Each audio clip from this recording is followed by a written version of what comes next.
Welcome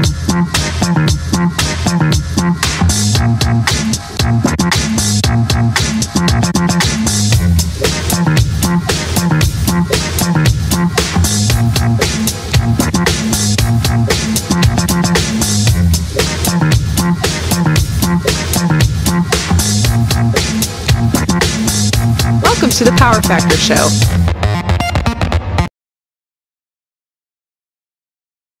The bandwidth for this episode of the Power Factor Show is brought to you by the Firearms Radio Network, firearmsradio.tv. Sponsored by Taylor Freelance, Rainier Ballistics, Hodgdon Powders, and JPL Precision.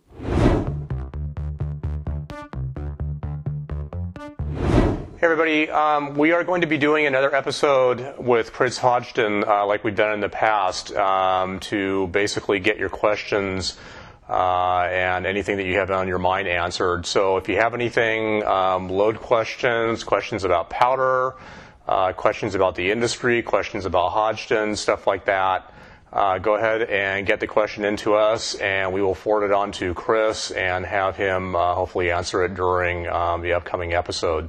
So as usual, go ahead and send your questions or anything that's on your mind to powerfactorshow@gmail.com, and we will get this episode done probably here in the next few weeks or so. Thanks.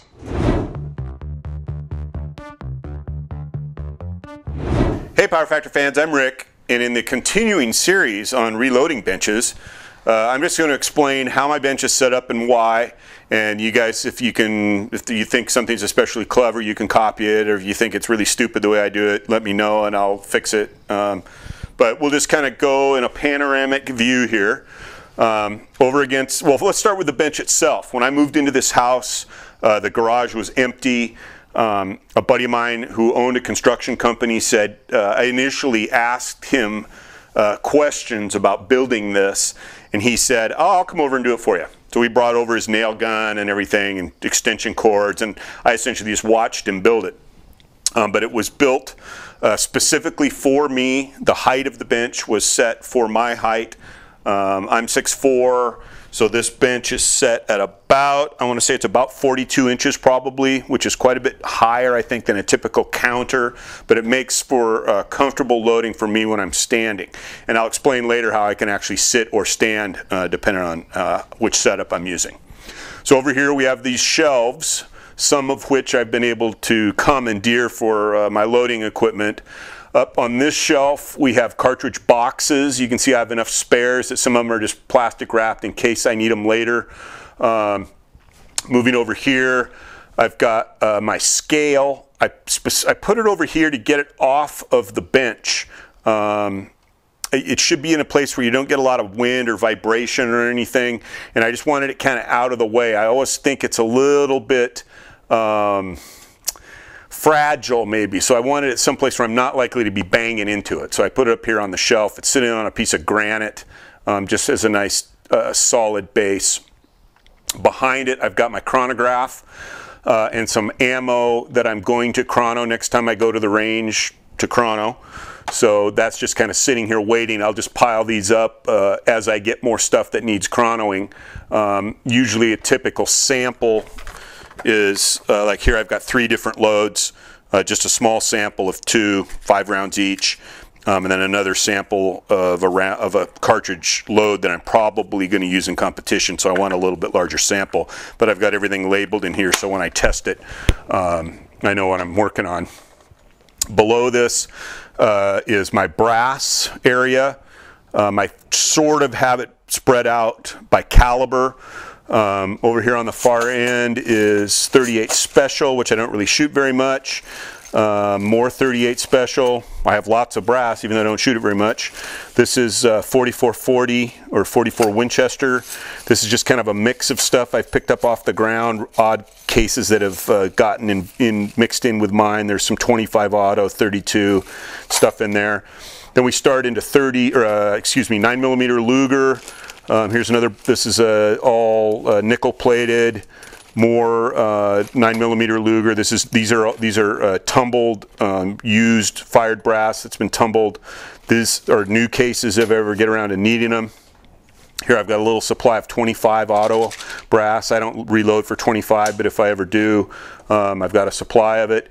Here's my supply of 30 Luger, kind of an obscure round, but one that I reload for occasionally. I've got some new primed cases.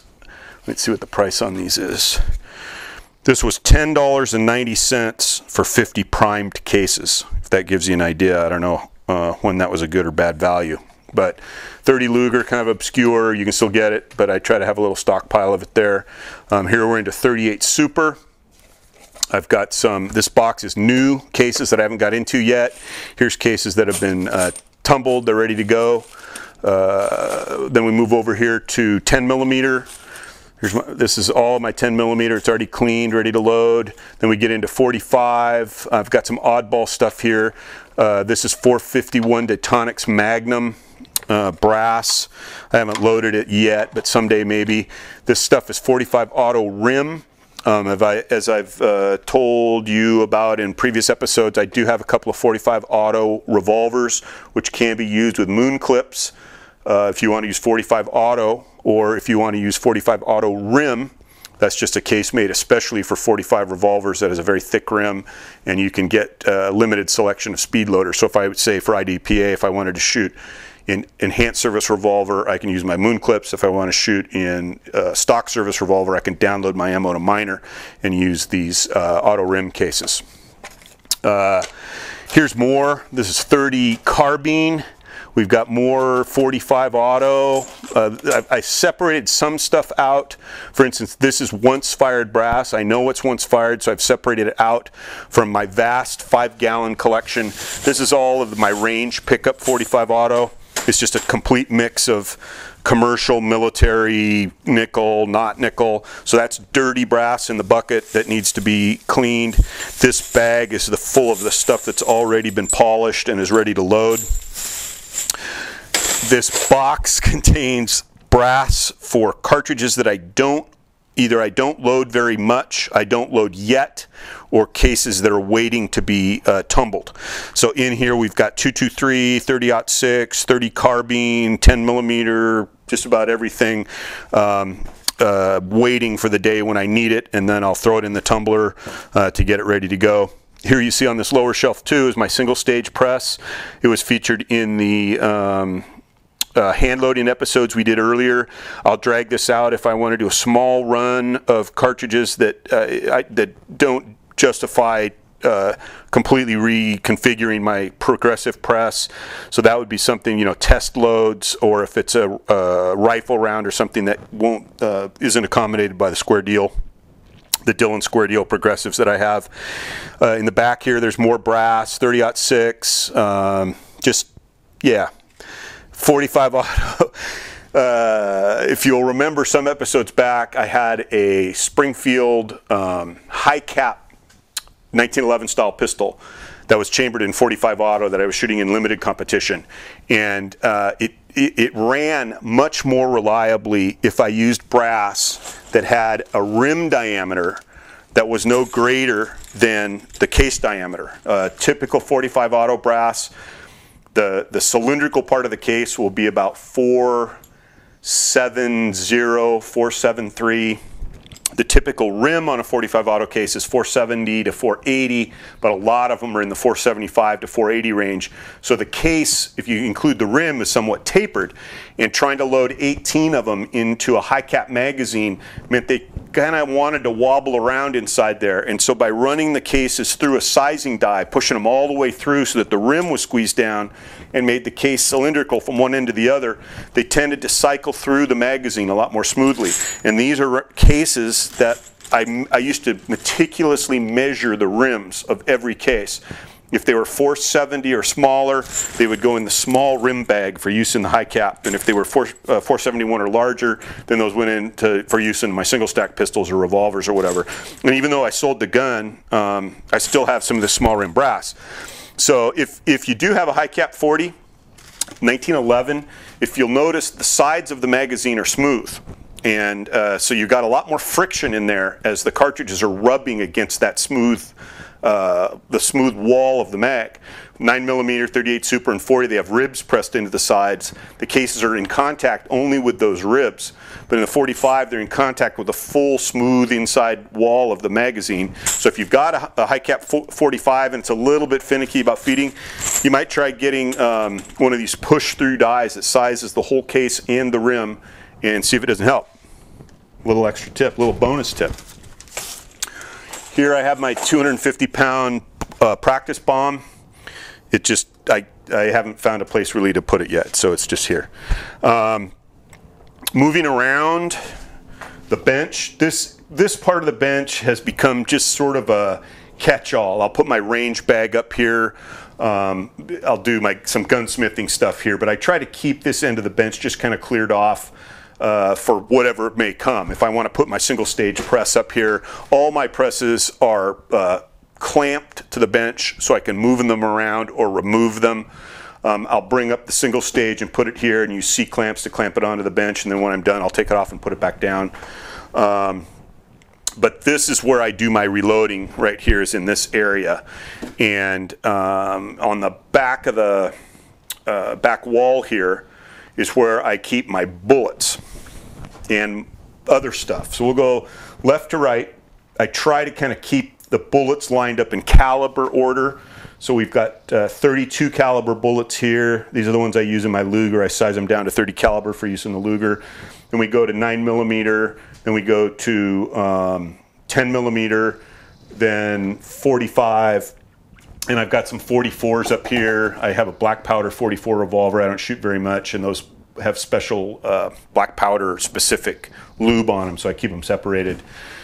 And then I've got just kind of stuff. I've got my loading manuals over here. I know Steve likes to have his load data on his phone.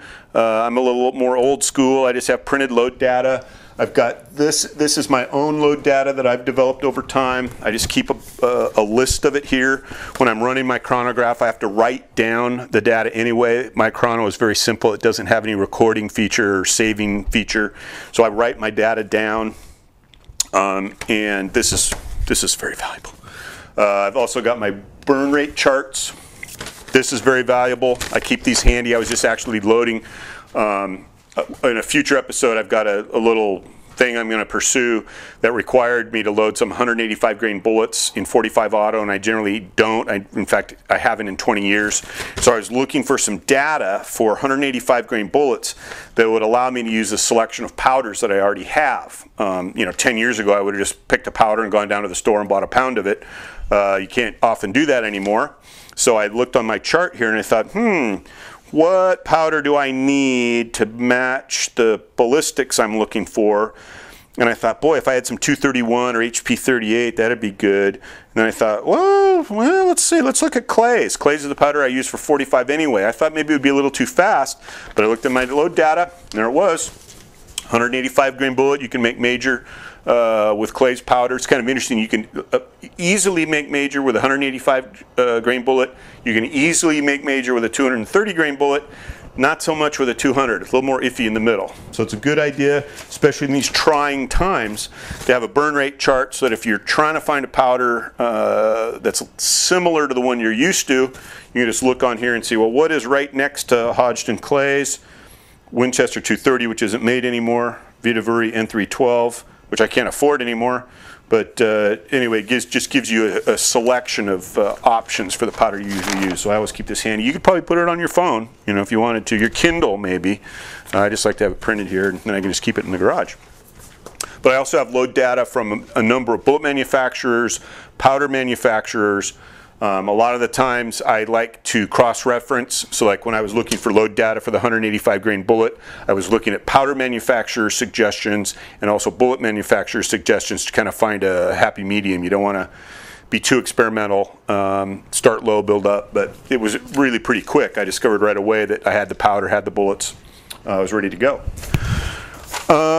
And what else do we have here?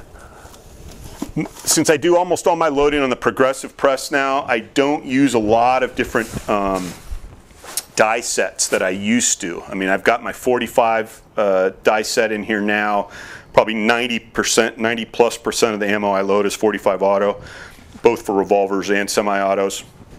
This is my other square deal press. It's just kind of set off to the side here where it's out of the way. It's currently set up, I think, for 38 Super. And if I wanted to load some 38 Super, I would just bring this whole thing around and attach it to the bench here like I would with the single stage press. And then when I'm done, I move it back around the side and just get it out of the way. But I normally leave this one set up for 45. I leave this one set up for essentially whatever I loaded last. But it's usually large primer, small primer. It just depends. That kind of minimizes the amount of work you have to do to change over the calibers. Now you'll see that this press is mounted on what's called the strong mount, which is a kind of a heavy sheet metal structure that raises the whole press, looks like maybe 8 or 10 inches above the height of the bench. And for me, this is perfect to reload standing. It's right at the perfect height. When I have my light on, I'm looking right into the third station to see, does it have powder in it? I've got my, what do they call this, oh hell handle or something. So I can do my loading here and it's comfortable for me. I have not put a lot of time and energy into where my components are located. Dylan sells little trays and things that you can bolt on here to get your bullets right up here and to get your cases right up here so that it's a little bit shorter reach. But you know, if it were the difference between 100 rounds an hour and 200 rounds an hour, I'd probably be more into that. But I think even if this stuff was ideally placed, it would be, you know, I load about, my normal pace is about 200 rounds an hour. If really optimizing the locations of this stuff might increase that 10%, I just don't worry about it. So I try to keep the bullets here on the left since I'm going to be feeding them into Station 3. I keep my brass over here on the right since I'm going to be feeding those into Station 1. And then of course here's the catch box for the loaded rounds.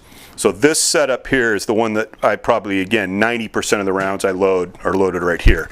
And this is really comfortable for me.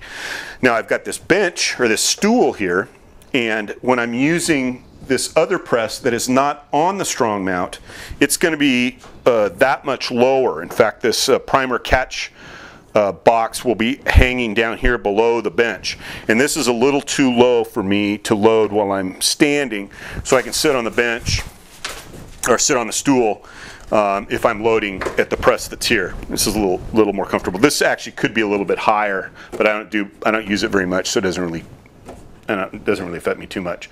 But I can do that if I'm tired of standing or whatever. I can with a press that's mounted right onto the deck here. I can sit up, you know, get a higher stool if I wanted to. What else we have up top? We have our powders. I try to. I was going to say I have them sort of sorted out by burn rate a little bit.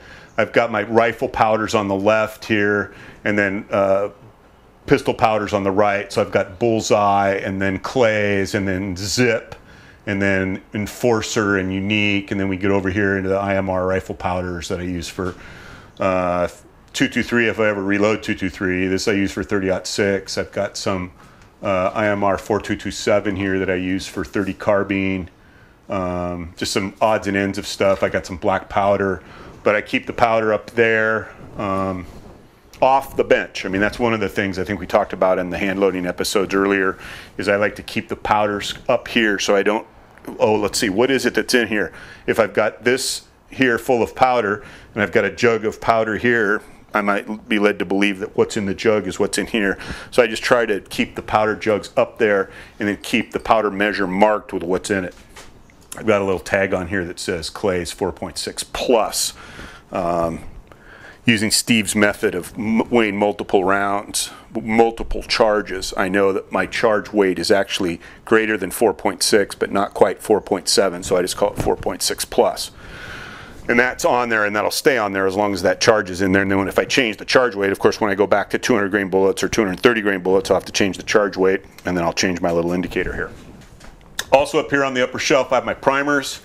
Right now, everything I have up here is large pistol. I have very limited supplies of other primers, so I keep my large pistol primers up here. Got a few thousand of them. That should last me for a while. Now if we look under the bench, what we have under here is kind of a hodgepodge of stuff. On the upper shelf, I've got some loaded ammo and gun cleaning supplies and whatnot. But then on the bottom, that's most of my loaded ammo. And the quantity that's in each box varies, of course, from day to day and year to year. But I've got them labeled with the content. So all my 22 rim fires in the first one, 10 millimeter in the second two, then 30 carbine. That little bag on top is also 30 carbine. The next box, 30. Then I've got my 9 millimeter. Then we go into mixed, and that's just a hodgepodge of stuff that I don't shoot very much. There's everything in there from 25 auto, 32 auto, 38 special, 45 Colt. It's literally just a mix of stuff, usually partial boxes of stuff. Then that red, the red cartridge box with the on-block clips in front of it. That, of course, is for my M1 Garand and 03 Springfield. And then we've got the box marked 30-06. Then we've got the two boxes at the end marked 45 auto, and that's mostly factory ammo. I rarely shoot factory ammo, but that's my hollow points and other rounds that I don't shoot a lot of. There's actually the big box on the far right used to be a full box of military ammo. I'll drag that out. That's kind of fun.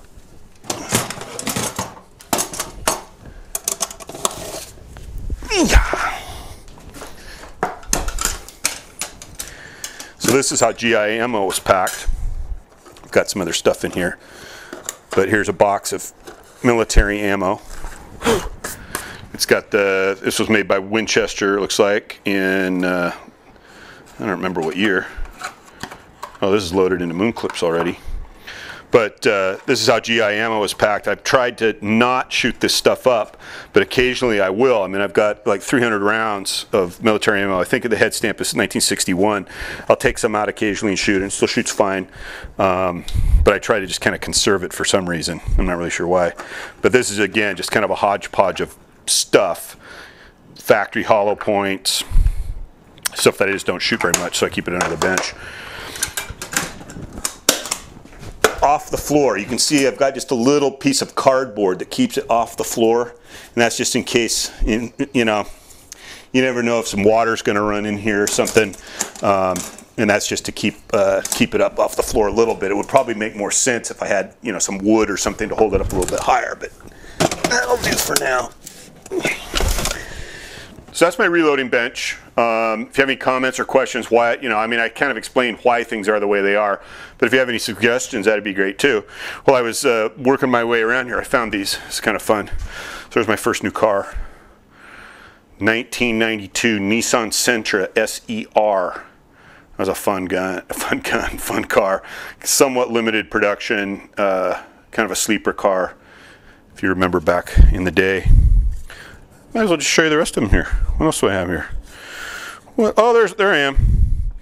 There I am with my 87 CRX SI. That was a fun car. I bought that in 87? I bought it in 1999. It had 30,000 miles on it. Some old couple used to tow it around behind their Winnebago. And then when they got elderly enough that they couldn't go on any more trips, it just sat in the garage. So that was a fun car. Yeah, a little trip down memory lane. So anyway, if you want to send us an email, powerfactorshow@gmail.com. Of course, the website, powerfactorshow.com.